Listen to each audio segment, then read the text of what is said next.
పాపం రేవంత్ రెడ్డి గారికి ఓ పక్కన అమెరికా వెళ్లాల్సిన టైంలో టూర్కి క్యాన్సిల్ అయ్యింది.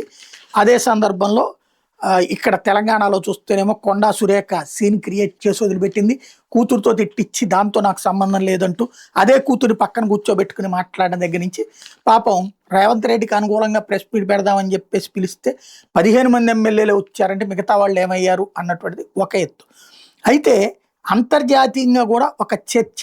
ఈయన నిన్న బ్రిటన్కి వెళ్ళినప్పుడు మాయా ట్యూడర్ ఆక్స్ఫర్డ్ యూనివర్సిటీలో ఉన్నటువంటి Blavatnik school of government professor ఆవిడ why India's democracy is dying అనే శీర్షికతో సహా ఎన్నో భారత వ్యతిరేక వ్యాఖ్యానాలు చేసుకొచ్చినటువంటి మహిళ ఈవిడ. ఈమె రేవంత్ రెడ్డిని ఇప్పుడు రిసీవ్ చేసుకోవడం కానీ రేవంత్ రెడ్డి కార్యక్రమాలు చూస్తుంది. వరుసగా రేవంత్ రెడ్డికి అసలు దేశభక్తుడే. ఏబీవీపీ నుంచి రావడం కావచ్చు, ఈవెన్ ఇప్పటికి కూడా నిజమైన సెక్యులరిజం, హిందుత్వం అంటేనే సెక్యులరిజం. సెక్యులరిజం పదం వేరక్కర్లా. ప్రతి హిందువు కూడా పరమత సహనం కలిగినటువంటి వాడు.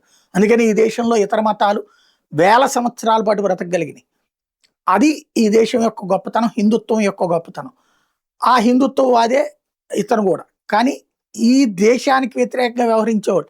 బ్రిటన్లో ఇట్లాంటి బుజ్జగింపులతోనే ఆ దేశం సర్వనాశనమై సంకనాకుతోంది ఇప్పుడు ఇలాంటి వాళ్ళ వల్లనే. ఇప్పుడు అట్లాంటి ఆమె ఈయన్ని రిసీవ్ చేసుకోవడం అనేది కొంత కన్ఫ్యూజన్గా ఉంది.